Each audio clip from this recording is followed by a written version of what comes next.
오늘 말씀의 제목은 주 안으로 들어가 틈을 메우고 선을 지운 사람들입니다. 틈을 메우고 선을 지운 사람들. 수요 예배 때도 말씀드렸죠. 한국 교회에 있는 여러 가지의 상황상 예전 분들은 좀 그런 걸 가지고 있어요. 우리나라 정서에 흐르고 있었던 그 무속신앙이라는 부분. 무속신앙이 이런 것들이 있죠. 지성이면 감천이다. 그러니까 내 정성이 가득하면 하늘이 신이 감동해서 거기에 응답을 한다. 외국에도 그런 격언이나 명언들이 있어요. 그것이 뭐냐? 하늘은 스스로 돕는 자를 돕는다. 이런 말 하잖아요. 근데 여기서 가장 무서운 부분이 무엇이라고 말했습니까? 내게 돕고 내게 힘을 주고 응답해주는 그 신에 대한 설명이 없다는 거예요. 결국은 내가 하는 행위 있죠. 내 정성과 내 노력이 더 중요하다라고 말하는 그 신앙의 색깔이요. 물론 많은 교리와 또한 신학과 이런 것들과 접해져 있는데 그 본질이 잘 변하지 않고 우리 삶 속에는 그대로 남아 있는 거죠. 그러니까 예수를 믿는데 또 말씀을 듣는데 우리 안에 우리도 모르게 자리 잡고 있는 그런 내면이 뭐냐? 내가 잘해야 된다라는 그런 마음이 있으니 결국은 어떤 부분으로 가느냐? 하나님의 말씀을 들어도 그걸 내가 얼마만큼 이해하느냐가 중요하게 된 거예요. 또 신비주의 하는 사람들 보면 뭐 하죠? 내가 잘 믿어야 된다라고 생각을 하고 결국은 어떤 쪽으로 결론이 납니까? 내가로 결론이 납니다. 참 동천지감 귀신이라는 말 있죠. 하늘에 있는 신이나 땅에 있는 신이나 귀신이라 할지라도 내 기도를 듣는다면 내 기도에 응답해 주십시오라고 말했던 그런 무속신앙이 시대가 변하고 세상이 변했지만 아직도 그 어려움을 당한 사람들, 하나님 안 믿는 사람들 말하는 겁니다. 큰 실패가 오거나 큰 위기가 온 사람들은 아직도 그런 모습으로 돌아가는 모습을 보게 돼요. 그죠? 사람들이 문제 당하고 어려움 당하면 하나님 폈잖아요. 큰 질병 얻거나 우리의 현 주소가 그래요. 신조차도 나를 위해 내가 필요할 때 찾아지는 신으로. 그렇다면 복음은 무엇입니까? 복음은 좀 다릅니다. 하나님이 구원받은 우리에게 성경 맨 앞으로 가서 보면 뭐가 나오죠? 세상을 창조하신 이유에 대해서 나와요. 그 말은 나는 이런 하나님이다를 먼저 설명해요. 그리고 우연히 발생한 것이 아니라 나를 그 사랑의 계획 때문에 나의 형상으로 너를 만들었어 라고 말해요. 거기서부터 시작한 나는 누구인가에 대한 질문이요. 하나님의 약속인 구약과 신약 이 하나님의 말씀을 보면서요. 이런 하나님을 만난 나와 우리는 어떻게 살아야 될 것이고 무엇을 회복해야 될 것인가를 질문하게 만듭니다. 여러분 진정한 의미로 나를 새롭게 시작하게 해주는 것이 복음이에요. 내가 누구인가 질문 이전에 나는 무엇 때문에 존재하게 되었고 무엇 때문에 살아야 하나 어떻게 살아야 하나를 질문하는 시작이 바로 신앙생활이고 복음의 시작입니다. 오늘도 마찬가지입니다. 그 답을 가졌던 그 답으로 시작했던 사람들이요 어디로 갔습니까? 지금 하나님의 은혜와 응답을 보고 드디어 이 사람들이 충분히 전도에 대한 인생의 해답을 얻은 뒤에 로마 교회로 모여 있는 겁니다.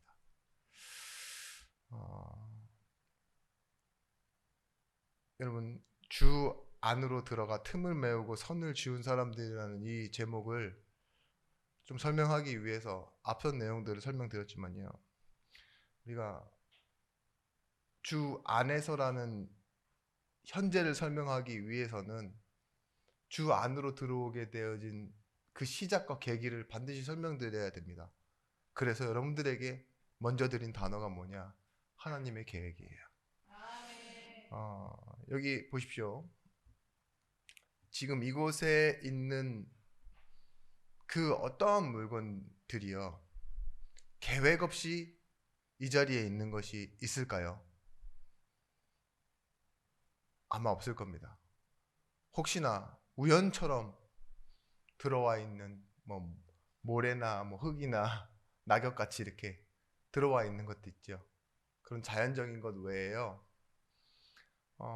뭐 이 의자 하나, 저 칠판 분필 하나, 이런 것들 다 계획이 있게 만들어졌어요. 쓸모 있게 만들어졌다고요. 거기에 쓰려고 만들어서 어떻게 했어요? 포장해서 배송해서 지금 여기 와 있는데, 이 와 있을 때 지금 자리 잡고 있는 것도 다 계획이 있게 만들어졌다니까요. 혹시 쓸모를 다하고 소용을 다해서 쓰레기통에 들어져 있는 것도 계획적으로 버려진 거예요.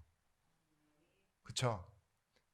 하나님이요, 우리의 인생을요, 운명처럼 우연처럼 막 흘러가게 이렇게 만들어 놓은 것처럼 보이지만요, 어디 안에 갇혀 있느냐? 지금 우리는 살아가고 있는 이 우주와 지구와 인생과 시간 안에 우리는 계획 있게 만들어져 있는 겁니다. 필연적으로 하나님께서 여러분들을 이 자리에 두신 겁니다.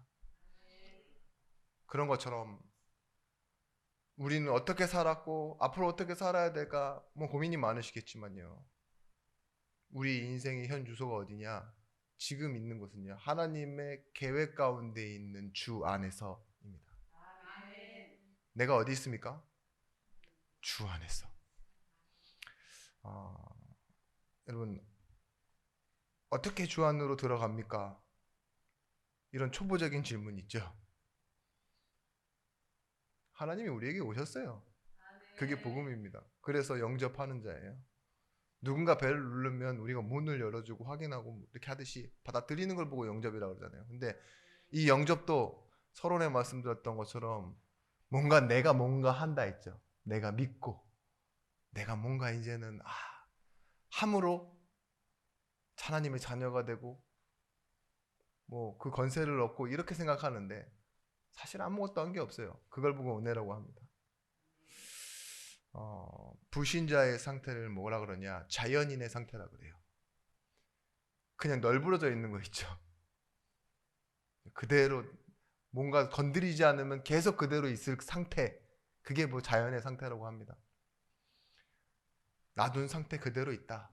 근데 하나님은요, 우리를 그대로 내버려 두지 않으시고 뭐예요? 계획과 작전 가운데, 그리고 실제 오셔서 나를 찾으시는 그 하나님의 사건입니다. 첫 번째로 우리가 알아야 될 것은 뭐냐? 운명에서 나왔다라는 것.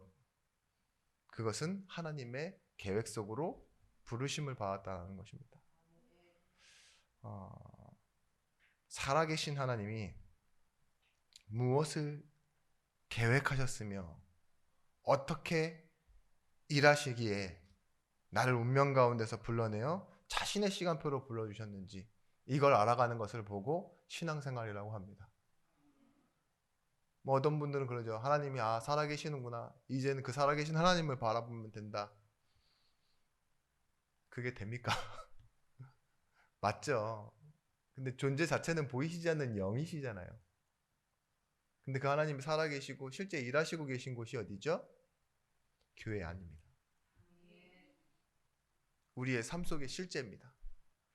나의 삶 속에서 확인하셔야 돼요. 그 가장 좋은 방법이 뭐냐? 하나님의 말씀이에요. 하나님이 연약한 종을 세우셔서 뭐 하시죠? 하나님의 말씀과 그 하나님의 일하심에 대한 내용들을 설명하게 하세요. 그리고 나에게 전달받게 하시고 그걸 또 현장으로 나아가서 전해지도록 하십니다. 하나님은요, 운명에서 나와 하나님의 계획성으로 부르시는 방법이 첫 번째는 그 창조의 계획 속에 있었습니다. 내가 하나님의 사랑으로 인해 창조되었다. 근데 어떻게? 하나님의 형상으로. 그래서 하나님을 알고 하나님과 함께하는 것이 가장 큰 행복이다.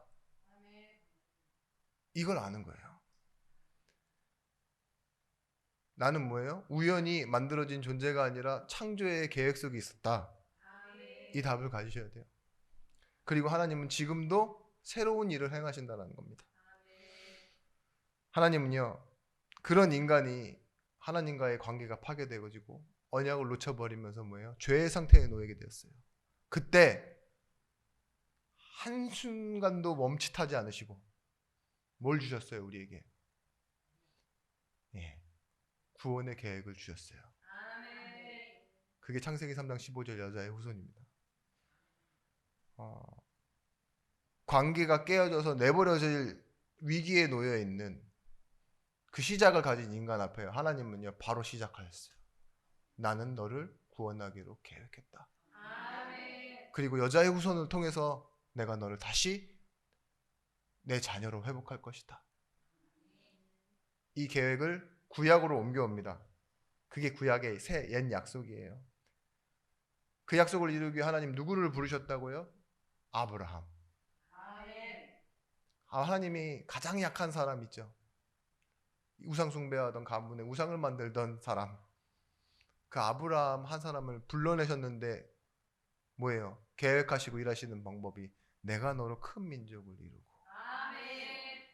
너를 통해서 복을 두어 모든 사람이 복을 받게 하겠다.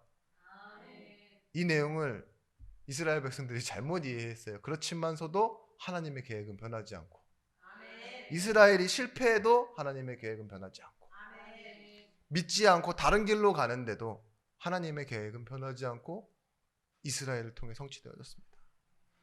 새 약속입니다. 뭐냐? 실제로 예수님이 오셨고 죽음으로써 우리의 죄 문제를 해결하셨고 다시 함께하는 축복을 주셨습니다. 그리고 뭐 하시죠? 부활 승천하시면서 우리와 영원히 함께 있겠다고. 이 구원을 누구도 바꿀 수 없도록 우리 안에 두시고 우리와 함께 하시겠다고 성령으로 약속하신 것입니다. 여러분, 성경의 가장 중요한 핵심 단어가 무엇이냐? 그리스도죠. 근데 이 그리스도가 어떤 내용을 뒷받침하는 거냐? 구약의 약속 같았던 나는 너의 하나님이 되고 너는 내 백성이 될 것이다. 함축적인 한 단어로 말하면 뭐예요? 관계. 신약에서 나오는 뭐예요? 나는 너의 아버지다. 구약에서는 나는 창조주 전능자라고 했는데 이 관계가 회복되어지고 나면 나는 너의 아버지다. 너를 보호하고 은혜로 너를 가르치는 성령이다. 이렇게 나와 있습니다. 메시지에 좀 앞선 질문인데요. 여러분의 인생 계획은 하나님의 계획과 얼마나 맞다고 생각하십니까?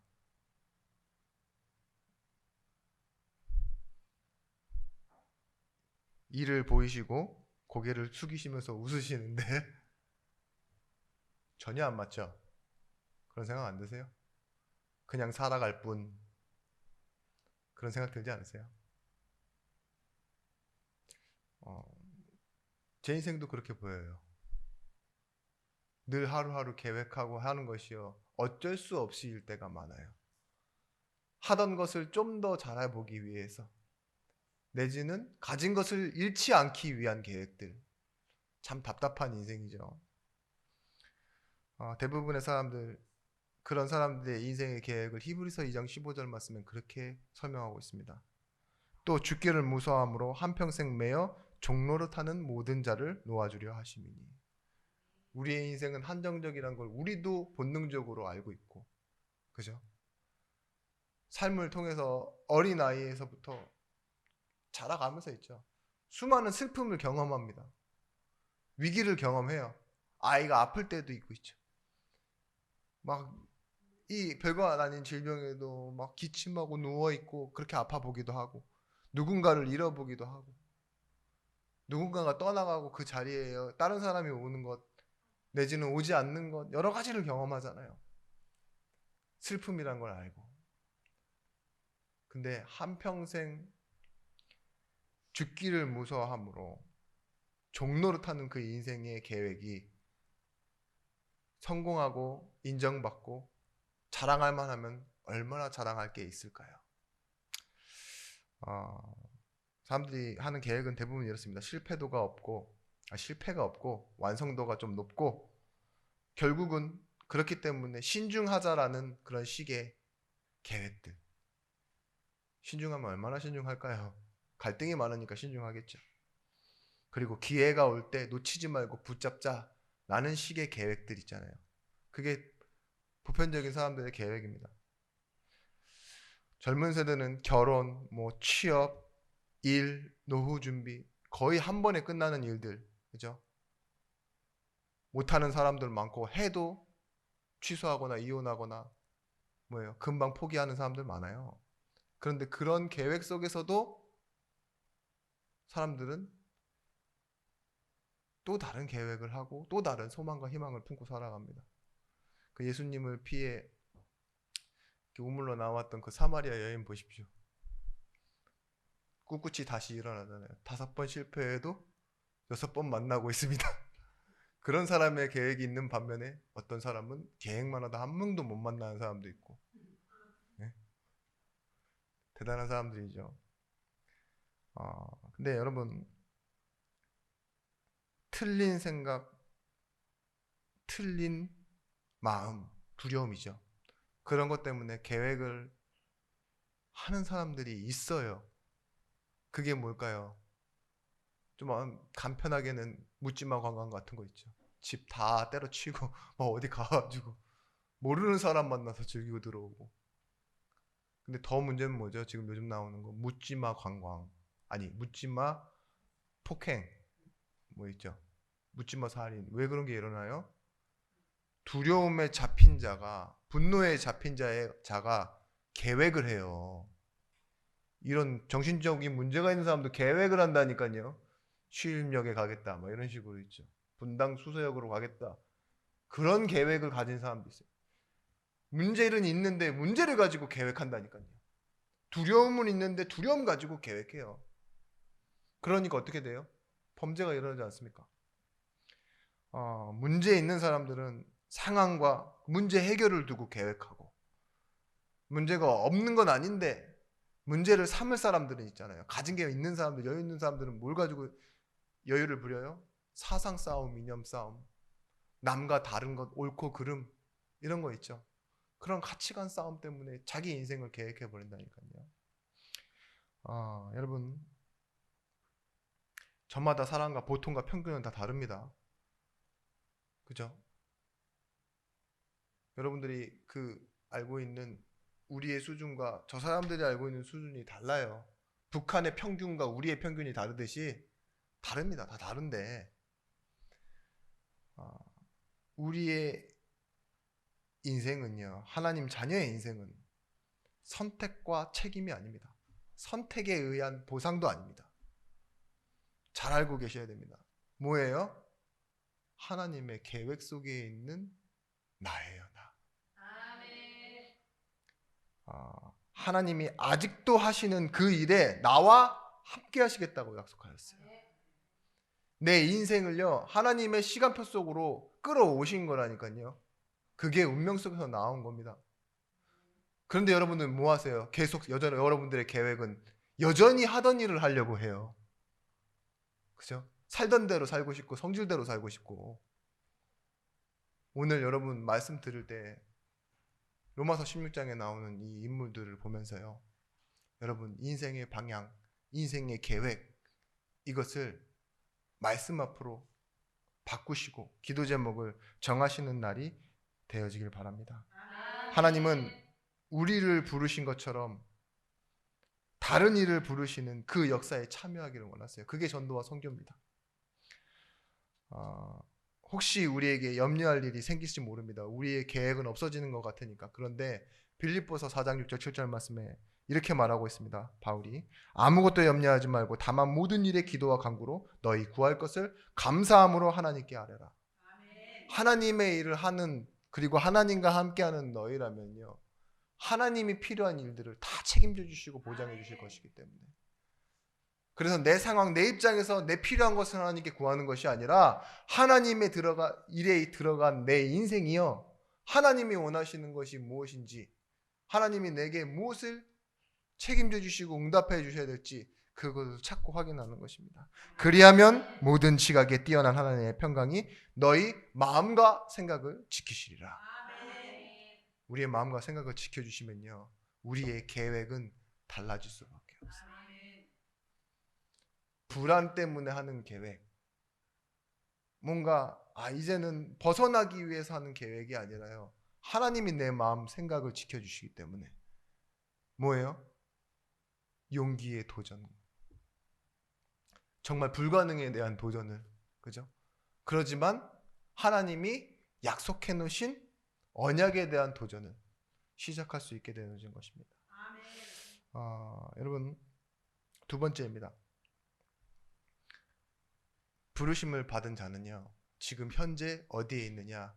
현재 위치가 주 안에서예요.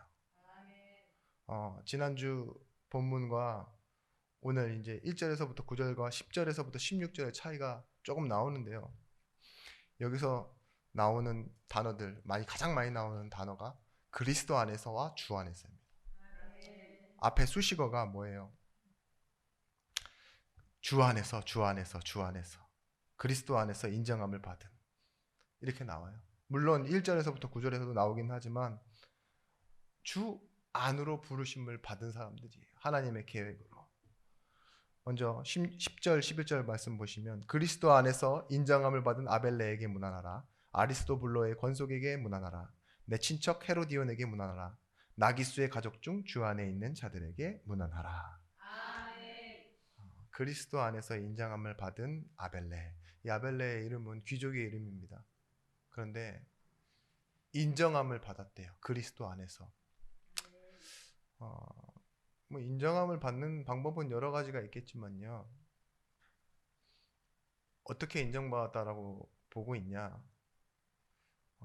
아브라함처럼, 다니엘과 세 친구처럼, 다니엘처럼, 그죠? 죽을 위기가 왔나 봐요. 그것도 굉장히 모든 사람들이 알 만큼 공적인 일로 시험을 받았다고 보고 있는 거예요. 저 사람 큰일 났다, 그렇죠? 근데 그 사람의 선택이 뭐였어요? 나는 예수를 믿겠다로 결정했나 보죠. 그러니까 뭐예요? 다른 사람도 다 인정할 만큼 하나님이 인정하신 시험을 통과했다, 그런 의미의 인정이거든요. 근데 아벨레가 그런 사람이었습니다. 큰 위기가 왔는데 흔들리지 않고 뭐예요? 예수를 믿었던 사람. 그래서 인정함을 받은, 주 안에서 인정함을 받은 아벨레. 그리고 아리스토블로의 권속에게 문안하라, 이렇게 나와 있습니다. 권속이란 말은 이 사람이 속한 집안의 여러 사람이에요. 아리스토블로와 관계된 모든 사람들에게 문안해 주십시오라고 얘기하는 건데요. 여러분들이 알고 있는 이 아리스토블로라는 사람은 어떤 사람이냐?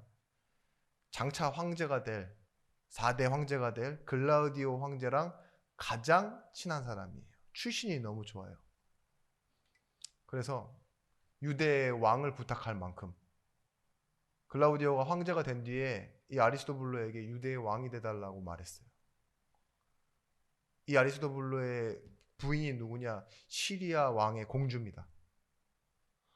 근데 성경에 나와 있기를, 역사에 기록되어 있기를, 딸을 낳았는데 듣지도 못하고 말도 못하는 장애, 지금 농아죠, 지금에 말하면.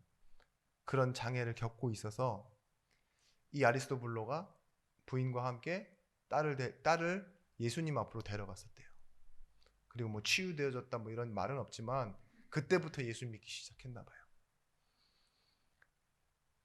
그랬는데 이 역사에 기록되어 있기를 이 아리스토블로가 유대의 왕으로 이제 임명되기를 바란다는 그 황제의 부탁을 또 거절하고 뭐라고 얘기했냐? 나는 그저 로마의 시민으로 살고 싶다라고 얘기를 했대요. 근데 오늘 이 로마서 16장을 보면 왜 그랬는지 알고 싶죠? 알고 계시겠죠? 하나님의 계획에 동참한 거예요, 이 사람. 주 안으로 들어가 있기 때문에 나라에서 주는 권세보다 더 중요한 게 뭐예요? 지금 내가 성도로 살아가는 거예요. 그것 때문에 포기했어요. 그 자리를 꿰찬 사람이 누구냐? 헤롯 아그리파 4세입니다. 야고보를 죽이고 유대인들을 핍박했던, 권세를 가지면 그런 일을 할 수밖에 없는 자리로 가는 거예요. 그리고 자리 욕심 있는 사람들이 그렇게 가는 거죠. 근데 아리스토블로는 누구예요? 그 자리에 물러나 어디에 있어요? 성도의 자리에 있는데 이 성도의 자리가 주 안에서였어요. 그리고 로마라는 하나님의 계획을 바라보는 성도들과 함께 교회를 이루며 지금 누리고 있는 겁니다. 여러분, 헤로디온 이렇게 나와 있고 나기수의 가족 권속들에게 문안하라. 헤로디온은 이제 유대인의 이름이죠. 그리고 나기수의 가족. 우리 본부에서는 이 내용을 가지고 그 황제의 비밀 특보 이렇게 얘기하고 굉장히 높은 가문이었다고 얘기하는데 다른 주석에서는 뭐라고 하느냐, 로마의 자유인, 방탕하고 이름만 들어도 나쁜 사람들 이렇게 나와 있더라고요. 그렇습니다. 근데 이 사람들이 그래도 유명한 사람들인 거예요. 어쨌든 힘 있는 사람들이겠죠. 아무도 건드릴 수 없을 만큼 이렇게 방탕하거나 아니면은 황제의 측근이니까. 근데 이 사람들도 지금 어디에 있어요? 예수 믿고 그 앞으로 돌아와 있는 거예요. 12절 말씀, 주 안에서 수고한 드르베나와 드르보사에게 문안하라. 주 안에서 많이 수고하고 사랑하는 버시에게 문안하라. 여기서 주 안에서 수고한 드르베나와 드르보사, 먼저 수고하는 어떤 의미를 뜨냐? 수고 안 하는 사람이 어디 있습니까? 다 수고하잖아요. 근데 여기서 수고하는 원어로 호피아오라고 했어요. 죽을 힘을 다해서 섬긴 사람들이라는 뜻이에요. 근데 두르베나 두르보사 좀 이름이 좀 비슷하죠? 자매 같죠? 귀족의 이름입니다. 한국말로 좀 번역하면은 아름답다, 아니다, 우아하다, 화사하다 뭐 이런 식으로 이제 비슷해요, 이름이. 그런데 이 귀족의 딸들이 지금 뭐 했어요? 죽을 힘을 다해서 섬겼다고. 근데 이게 현재 분사형입니다. 지금 그렇다 이거예요. 죽을 힘을 다해 섬기고 있는 사람들이다. 그리고 주 안에서 많이 수고하고 사랑하는 버시에게 문안하라. 수고하고라고 나오죠. 이게 이제 과거 분사인데 지금 버시는 나이가 많이 든 사람이에요. 그래서 끝냈다 이거예요. 수고를 끝냈다. 근데 이 수고 역시도 똑같습니다. 죽을 만큼 죽을 힘을 다해서 섬겼는데 이 사람이 나이가 들어서 할머니가 된 거예요. 드루베나와 드루보사 같은 그런 귀족의 딸들이 죽을 힘을 다해서 섬기는 그 시작이 어디였냐? 전세대예요. 전세대. 버시 같은 할머니. 근데 뭐예요? 아직 지금은 이제는 헌신하고 봉사하고 힘을 주지 못하지만 그 응답이 드루베나와 드루보사인 거죠. 이처럼 이들은요, 수고하고 힘쓴 게 자기에게서 끝나지 않고요, 세대로 전달되어지는 그런 응답을 받았습니다. 로마서 16장 13절 말씀에 주 안에서 택하심을 입은 루포와 그의 어머니에게 문안하라. 그의 어머니는 곧 내 어머니라. 여기서 루포라는 이름이 나옵니다. 근데 주 안에서 택하심을 입은, 여기서 택하심은요, 구원의 서정과 여정에 나오는 그런 예지 예정이 아닙니다. 택하다라는 말은요, 탁월하기 때문에 택했다 이 말이에요. 그러니까 어떤 쪽으로 말하냐, 일꾼으로서 굉장히 탁월한 사람이다 이렇게 얘기하고 있는 거예요. 저는 사실 이 부분 때문에 오늘 본문 말씀의 제목이 나왔습니다. 이 부분 때문에 말씀 준비하다가 눈물이 계속 이렇게 눈앞을 가리더라고요. 다시 읽어보고 다시 생각해보고 이러는데 이 루포라는 사람과 그의 어머니가 나오는데요. 마가복음 15장 21절 말씀에 마침 알렉산더와 루포의 아버지인 구레네 사람 시몬이 시골로부터 와서 지나가는데 그들이 억지로 같이 가게 하여 예수의 십자가를 지우고, 여기서 루포의 이름이 나오고 루포의 아버지 이름이 나옵니다. 뭐예요? 구레네 사람 시몬이라고 나오죠. 시몬. 근데 이 구레네가 어디냐면 북아프리카예요. 그래서 그 북아프리카 사람들 특징이 뭐죠? 흑인입니다. 흑인. 근데 이 흑인인 사람을, 루포의 아버지 시몬을 지나가는데 붙잡고 로마 시민이 명령한 거예요. 로마 시민은 이방인에 대해서 명령할 수 있는 특권이 있었거든요. 그러니까 예수가 십자가를 지고 가다가 자꾸 넘어지고 휘청휘청 거리니까 노예 한 명 불러갖고 심부름 시킨 거예요. 도구처럼 부른 거죠. 야, 너 저리 가서 저 예수라는 죄인 저 십자가 같이 져줘. 저기 어차피 조금만 가면 돼. 언덕까지 옮겨줘. 이런 거예요. 그럼 예수님이 앞을 잡고 있으면 뒤를 잡고, 뒤를 잡고 있으면 옆을 잡아준 거예요. 근데 예수를 믿어서 잡은 게 아니라요, 그냥 지나가는데 자기 출신이 미천하고, 그죠? 뭐 변변치 않으니까 시키는 거 해야 되는 그런 심부름꾼으로 가서 있었던 사람이 시몬이었어요. 시몬. 그 아들이 루포고요. 오늘 로마서 16장에 나오는 이 루포가 누구라고요? 시몬의 아들이라고요. 아무나 있는 사람입니다. 그냥 지나는 행인이에요. 그런데 이 사람이요, 어느 날 자기 의지는 아니었지만 예수를 믿게 된 거예요. 사도행전 13장 1절 말씀에 안디옥 교회를 섬긴 지도자들 이름 5명이 나옵니다. 안디옥 교회의 선지자들과 교사들이 있으니 곧 바나바라, 니게르라 하는 시몬. 여기서 니게르라는 말은 뭐예요? 니게르, 흑인을 비하하는 단어예요. 니게르라 하는 시몬, 여기 껴 있습니다. 안디옥 교회의 지도자로. 흑인인데도 불구하고요. 구레네 사람 루기오와 분봉왕 헤롯의 젖동생 마나엔 및 사울이라. 너무 감사하지 않습니까? 벌써부터 이 교회에는요, 선이 없어요. 틈이 없다니까요. 신분제도, 이 계급, 여자 이런 것들 있죠. 사회적 지표가 다 무너져 있는 거예요. 그것이 어디예요? 주 안에서. 실제 교회를 말하고 있는 겁니다. 여러분, 검둥이 시몬이 예수의 십자가를 졌던 사람입니다. 근데 그의 아들이 지금 어디에 와 있어요? 로마서 16장에 그의 어머니를 모시고 지금 전도와 선교에 참여하고 있는 겁니다. 하나에 일어났던 기쁘고 감사한 일이 아니라 역사로 이어지고 있습니다. 그게 주 안에서예요.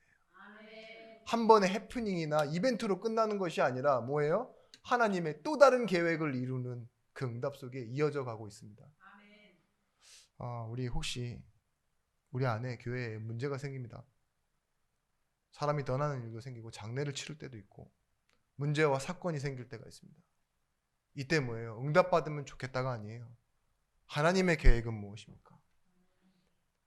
그리고 그 계획을 이루는 주 안에 있는 나는 무엇을 해야 합니까? 이것을 통해 여러분들 이어가셔야 돼요. 헤롯의 젖동생 뭐예요? 오빠는 핍박하고 있는데 교회를, 그 젖동생 마나엔, 동생이라는 거죠. 친동생. 근데 그 사람은 어디에 있어요? 안디옥 교회의 지도자로 와 있다니까요. 하나님은 이런 일을 만드세요. 사울은 원래 어떤 사람이었어요? 핍박자였어요. 근데 하나님이 이 사울을 불러서 뭐예요? 이방인을 위해 택한 그릇으로 사용하시잖아요. 자, 세 번째입니다. 꿈을 이루는 사람들이에요. 꿈을 이루는 사람들인데 무엇으로 꿈을 이루느냐? 저는 순종으로 꿈을 이룬다고 생각해요.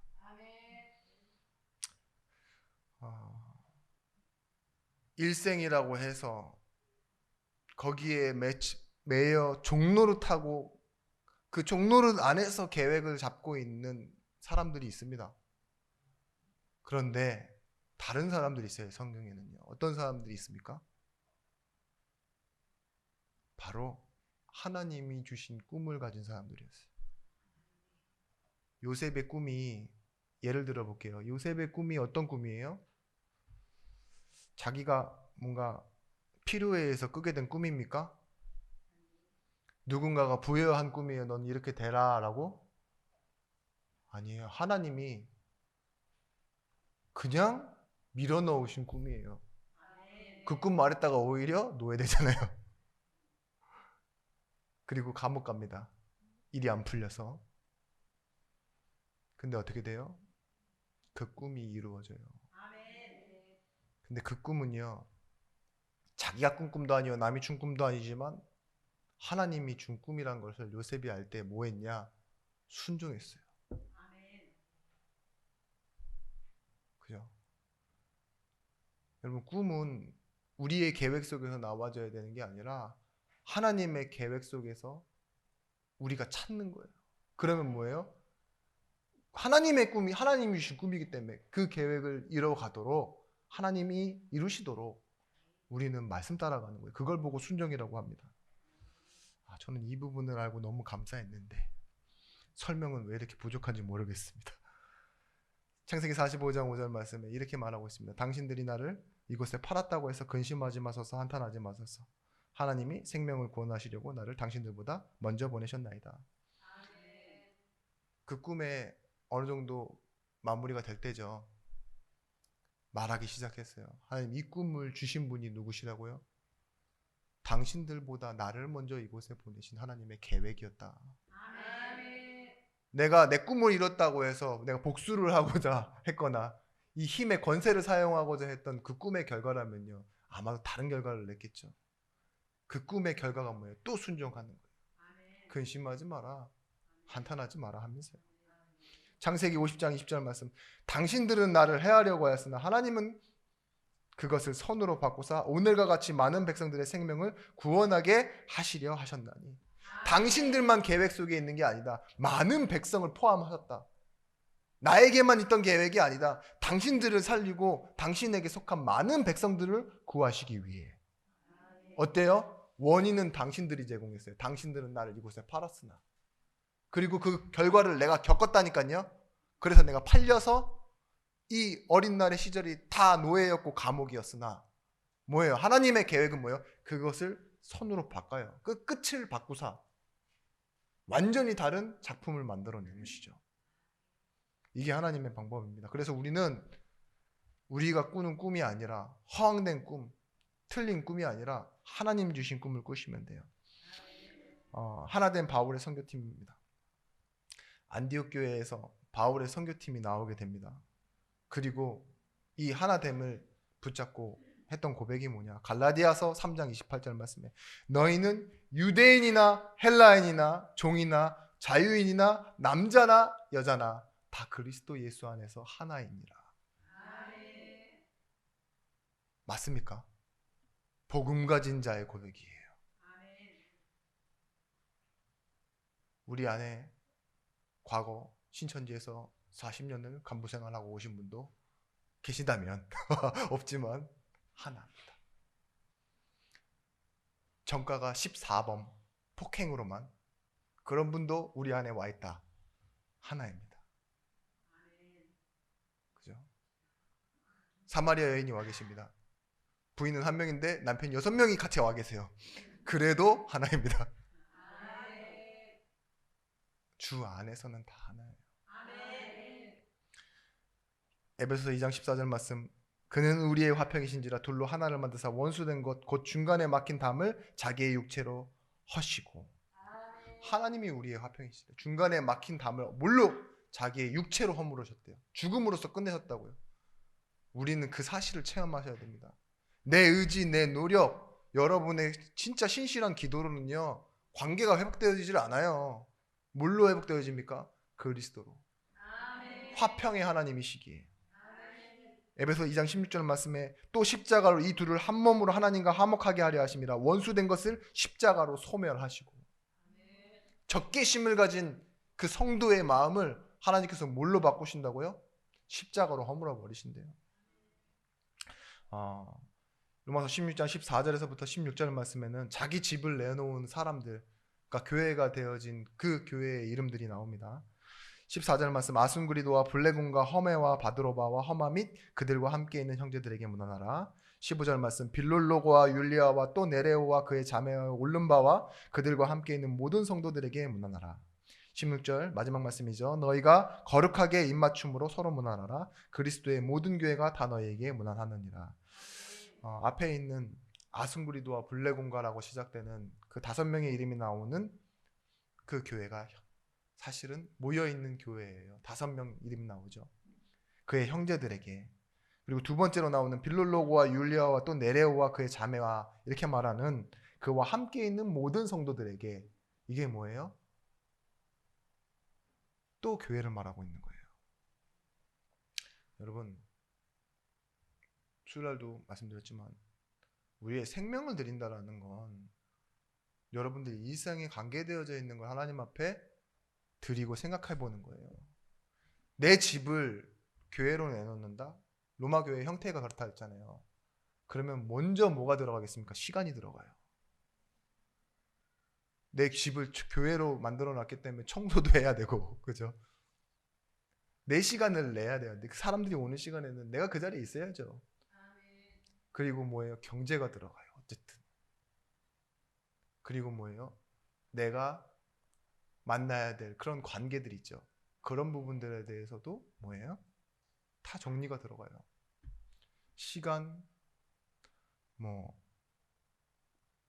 경제, 관계, 이게 사실은 우리의 생명입니다. 우리의 시간이고 전체라고 볼 수도 있어요. 근데 이거를 내놔서 뭐가 되게 만들었다? 교회가 되게 만들었다는 거예요.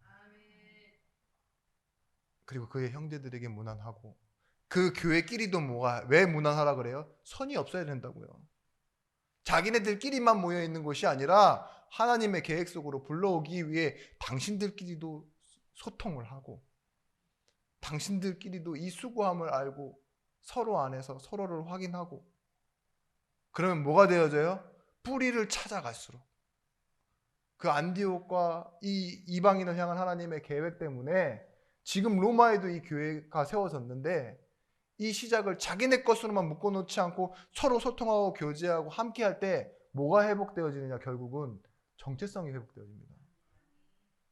내 현실에 있는 내가 오늘 지금 이 자리에 왜 있어야 하는지가 회복되어진다니까요. 오늘 여러분들 교회에 오신 것은요, 단순히 말씀 듣고 은혜 받으려 오신 게 아니에요. 하나님이 이 지금 한국교회라는 시간과 내 인생의 시간표가 맞나, 오늘 내가 성도로 살아가는 현실의 정체성, 이게 무엇이어야 되느냐를 찾는 그 응답의 시간표로 와 계신 거예요.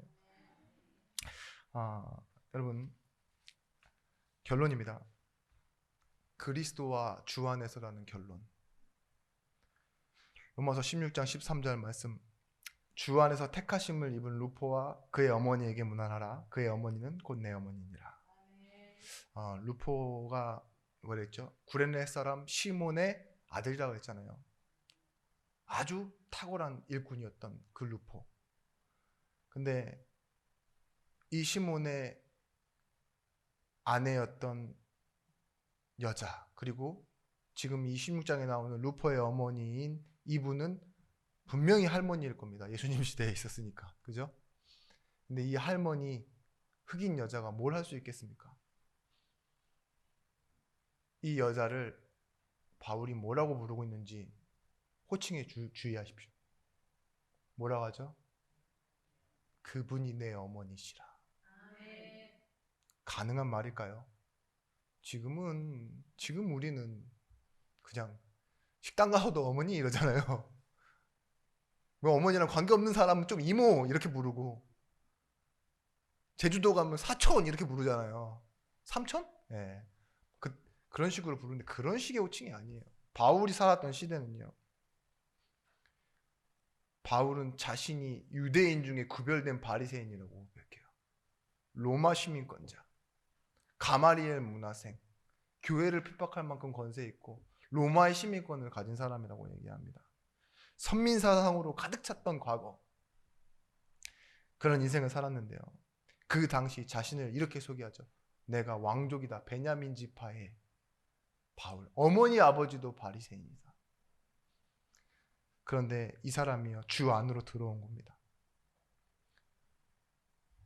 근데 여자는 이름도 부르지 않던 그때, 이방인은 유대인으로서요 개 취급하던 그때, 지금도 유대인들은요 공항에서 같이 줄 안 서요. 우리랑 그 얘기 들으셨죠? 줄 같이 안 쓴다고. 줄 옆에 자기가 딱 나와 있어요. 난 다르다 이거예요. 그러니까 히틀러가 죽였다고 사람들이 얘기를 많이 하는데, 그렇다니까요. 사람이라고 똑같은 사람인데 아니다라고 생각해요. 유대인 자체가 지금도 교육이. 근데 바울은 이 당시에 뭐예요? 완전히 문화를 초월해 넘어간 거예요. 시대를 초월하고 상식과 법과 제도를 다 초월하고, 그래서 멀어져 있는 거리를 보고 뭐라 합니까? 틈이라 그러죠. 그 틈을 다 그리스도로 메워버렸어요. 다르기 때문에 멀어져 있어요. 그러면 뭐가 생겨요? 거리가 생겨요. 그 거리가 틈이라니까요. 그리고 다르기 때문에 넘어오지 말라고 자꾸 그어요, 선을. 그 선이 경계선이죠. 그걸 지어버렸다니까요. 나의 어머니시라. 어떻게 이렇게 말할 수 있습니까? 그 누구도 무시하지 말라. 로마 교회에 경고하는 말일 수도 있다니까요. 바울이요,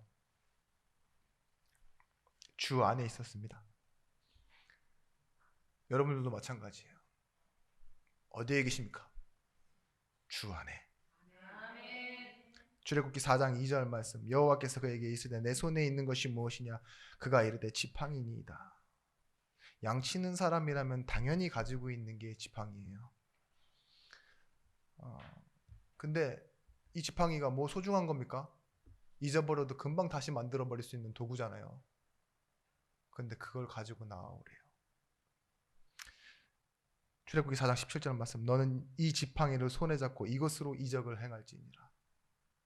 겨우 이거밖에 안 주십니까? 이렇게 얘기할 수 있는데 그게 아니에요. 내게 있는 것 그대로 하나님께서요 뭐예요?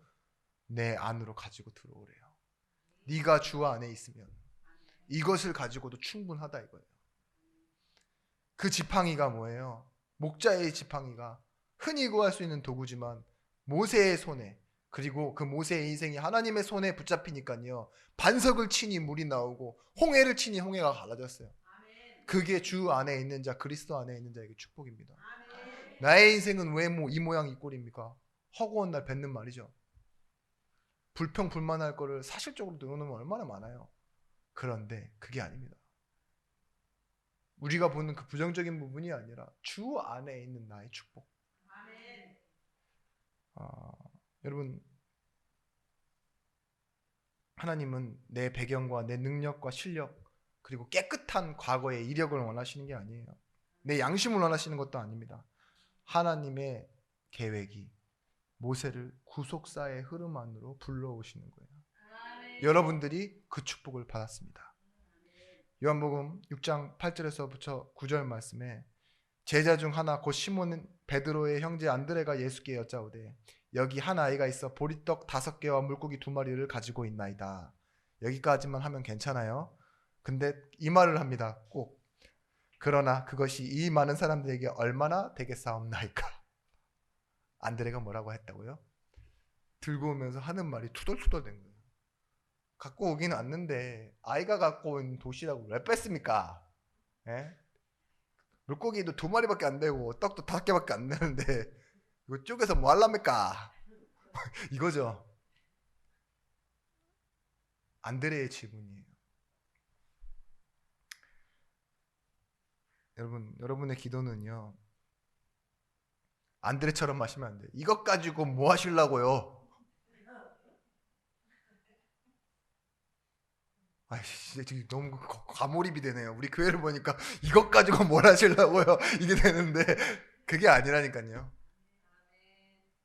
우리의 기도는요 하나님이 하시는 일에 이것도 괜찮습니까?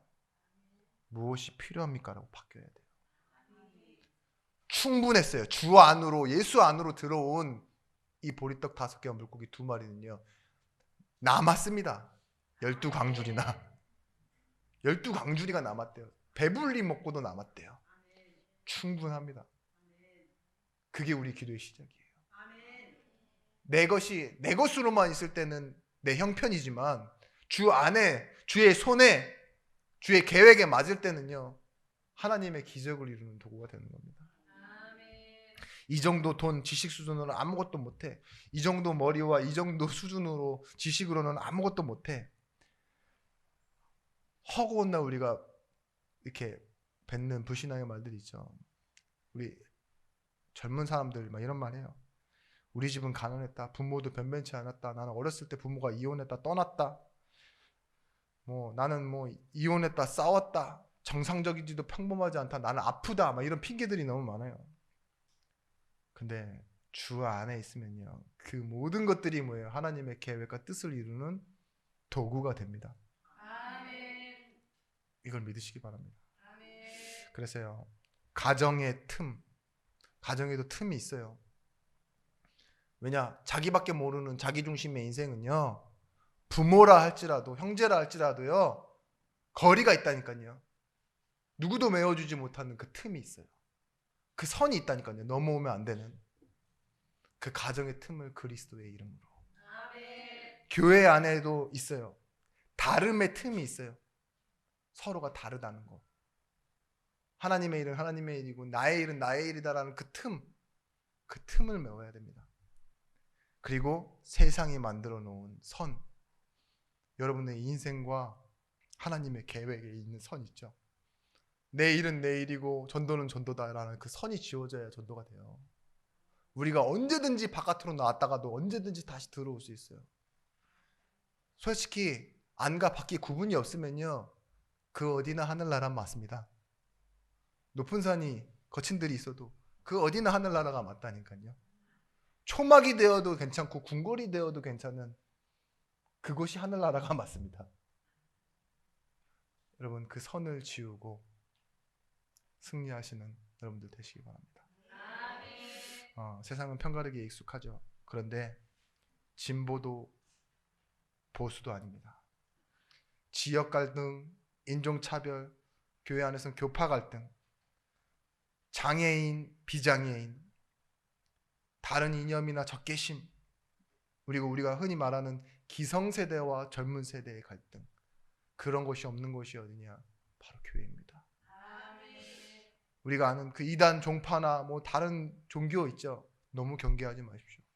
하나님의 계획 안에 있으면 다 구원받아야 될 사람이고 우리는 하나님 자녀 앞에서도 증인이지만 그들 앞에서는 더욱더 확실한 증인으로 서야 될 줄 믿습니다.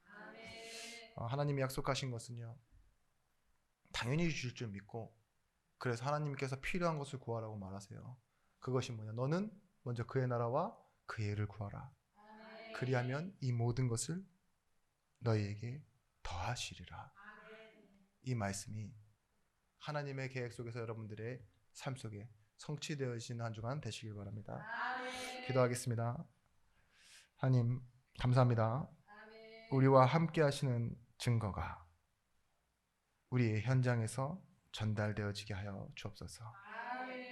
우리의 인생의 크고 작은 모든 일이 하나님의 계획 속에서 주 안에서와 그리스도 안에서 말씀을 만나 성취되어지고 확인되어지는 성령 충만함의 증인들 되어지길 원합니다.